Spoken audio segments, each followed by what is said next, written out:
Good evening, visitors. Welcome to the Australian War Memorial's Last Post ceremony. My name is Kylie Campbell, and joining us today from the Royal Australian Air Force is Squadron Leader Gauri Singh.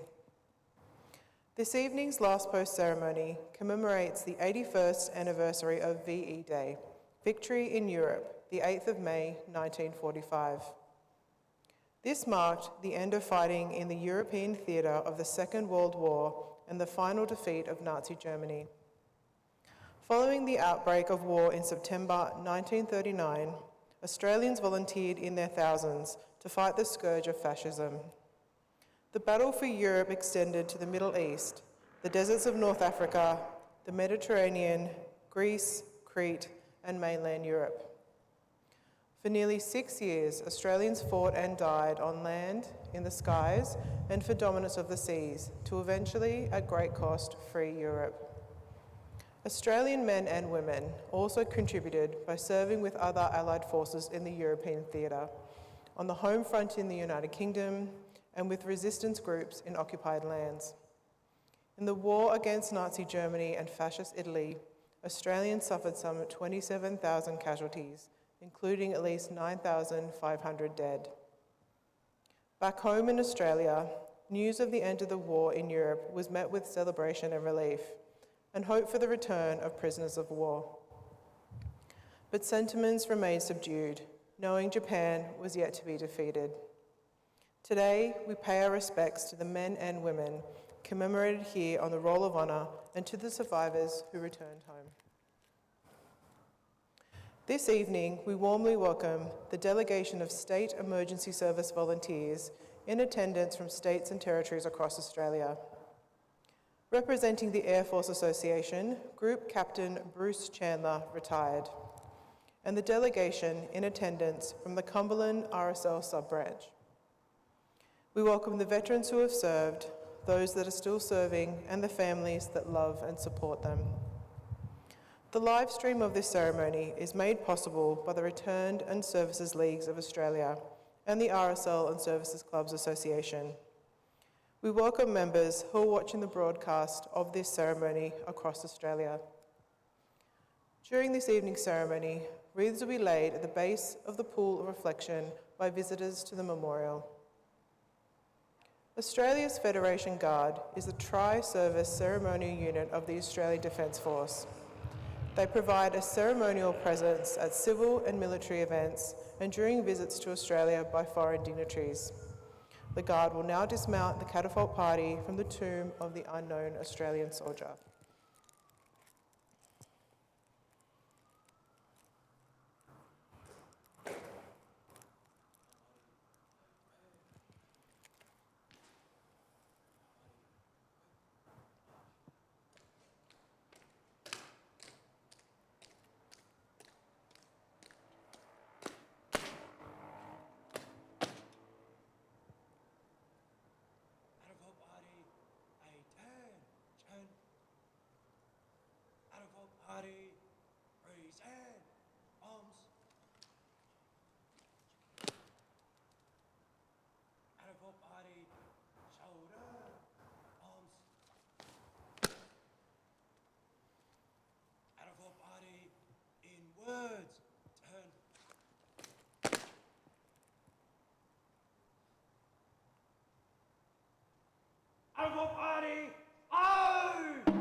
If you are able, please stand and join in singing the national anthem.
If you are able, please be seated. The Australian War Memorial was a vision of Charles Bean, Australia's First World War official historian. Bean landed with the Australian troops on Gallipoli and stayed with them at the front through to the end of the war. The idea of this national memorial and museum came to him at Pozières, France, in the depths of the bloody fighting of 1916. Bean's idea was that this would be a place where families and friends could mourn loved ones buried in faraway places. It would also be a place that could help all Australians understand what these men and women had endured and what they had done for us. Bean's vision, to which we remain true, is best expressed as inscribed in the entrance to the memorial's galleries. Here is their spirit, in the heart of the land they loved, and here we guard the record which they themselves made. Tonight, we will read the story behind just one of those on the Roll of Honour, which lists the names of more than 103,000 men and women who have given their lives for us in war and on operations for more than a century. But first, we present a lament, Flowers of the Forest. Wreaths and floral tributes will now be laid at the base of the pool of reflection.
Today we remember and pay tribute to Warrant Officer John Hugh Lees. John Lees was born in Rochester, Victoria, on the 8th of February 1916 to John Williams Lees and Mary Jane Murphy. He grew up on the family farm at Dejura South, where his father worked as a farmer and grazier. Lees attended Rochester Elementary School attaining his intermediate certificate in 1932. He then joined his father on the farm. He studied to be a mechanic at Echuca Technical School and also took Japanese language lessons by correspondence. With the clouds of war beginning to gather over Europe, Lees joined the militia on the 5th of April, 1938, serving with the 17th Machine Gun Regiment at Bendigo. Following the outbreak of war, Lees was called up for militia service in October 1939. By that time, he was a Lance Corporal. Aside from his militia service, he remained on the family farm, but had aspirations of serving in the Royal Australian Air Force. After completing a medical in July 1941, he joined the RAF Reserves and bided his time for his call-up. Lees, now a Warrant Officer Class 2, discharged from the militia and joined the RAF on the 8th of November 1941 and was accepted for aircrew training. He passed his initial training and remustered for pilot training and attended his elementary flying training at Parafield, South Australia. Lees embarked from Brisbane on the 23rd of June 1942, his destination Canada. Here, as a part of the Empire Air Training Scheme, he completed his flying training at Calgary and was awarded his flying badge and promoted to sergeant on the 4th of December. On the 28th of December 1942, Lee sailed for England, arriving on the 8th of January 1943. On the 22nd of June, Lees was one of 28 RAF officers and men selected to form a Guard of Honor for Her Royal Highness, Princess Marina, Duchess of Kent, when she visited Australia House in London. In September that year, he was promoted to acting flight sergeant and posted to number 1651 Heavy Conversion Unit. Here he was introduced to the short Stirling Mark III bombers. It was also here that his full-time crew was formed. 4 members of the crew were British, but his wireless operator, Sergeant Kendrick Payne, was a fellow Australian. Lees and his crew joined number 196 Squadron RAF on the 1st of November. It was a period of transition from the squadron, which had been taken off frontline operations in preparation to transition from bomber to transport command. In the middle of the month, the squadron moved from its airfield at Wychfield in Leicester East, with a further move to RAF Terrent Rushton in early January 1944. Here the squadron was re-equipped with Stirling Mark IV aircraft and introduced to its new role as a glider towing and special operations squadron. As preparation had begun for the invasion of Normandy, Lees and his crew flew their first operation to France on the night of the 3rd to the 4th of February 1944, flying equipment to France for the resistance. The rest of the month was taken up with glider training flights. On the 4th of March, Lees was promoted to temporary warrant officer, and a week later, he and his crew took part in their second operational flight to France. 4 days later, the squadron moved again, this time to RAF Keeville in Wiltshire. By April, navigation and glider exercises were near constant occurrence at the squadron. On the 4th of April 1944, the squadron was tasked to participate in a nighttime glider towing exercise called Exercise Dream. After a day of indifferent weather, the exercise went ahead, The evening was dark due to rain clouds and drizzle, but forecasts had predicted no low clouds over the intended exercise area. The squadron's aircraft began lifting off at 6 p.m., and initially the going was good. The aircraft all took off in order and formed up quickly. However, unexpected low cloud was encountered over the exercise area, with some hills in the area standing as much as 900 feet high, and the cloud down as low as 700 feet. The tug and the glider combinations attempted to stay under the cloud cover, but were forced to fly up into it to avoid the hills. It is thought that while trying to fly around the hill, Lee's aircraft struck the top of a tree, potentially causing catastrophic damage to the Sterling. The rope to the glider was either broken or cast off at this point, and the glider immediately went out of control and crashed, killing all 27 men on board. The Sterling flew on for another 15 minutes, but it had suffered catastrophic damage in the collision with the tree, and it crashed about 18 miles from the downed glider. Lee and his crewmates were killed instantly. The remains of the British crewmen were recovered and were buried in their home parishes. Lee's remains were recovered and laid to rest alongside Sergeant Kendrick Payne in Haycombe Cemetery in Bath. He was 27 years old. His name is listed on the Roll of Honour on my left amongst almost 40,000 Australians who died while serving in the Second World War. His photograph is displayed today by the Pool of Reflection. This is but one of many stories of service and sacrifice told here at the Australian War Memorial.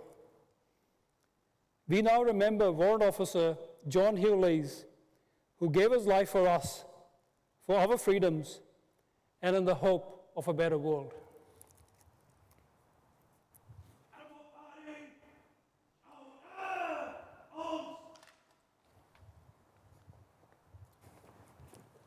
Please stand for the reading of the Ode and the sounding of the last post.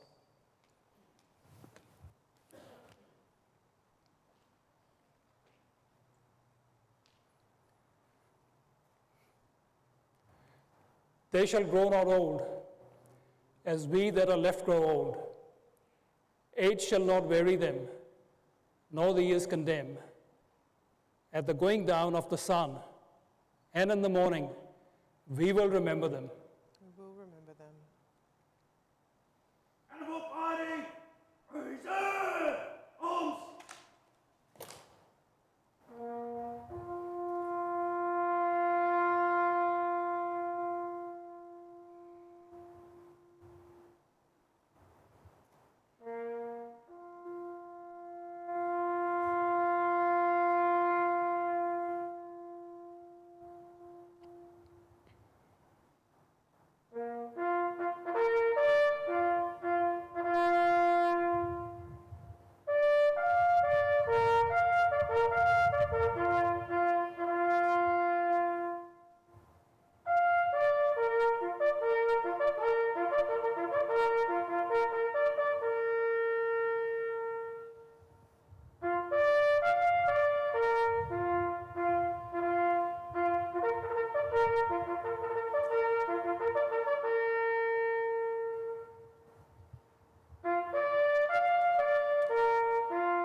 lest we forget. Lest we forget.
We leave you this evening with the words of the memorial's founder, Charles Bean. Many a man, lying out there at Pozières or in the low scrub at Gallipoli, with his poor tired senses barely working through the fever of his brain, has thought in his last moments, well, it's over, but in Australia they will be proud of this. Ladies and gentlemen, girls and boys, that concludes the last post ceremony. On behalf of the Director, staff and volunteers, thank you for visiting the War Memorial today. We wish you all a very pleasant evening.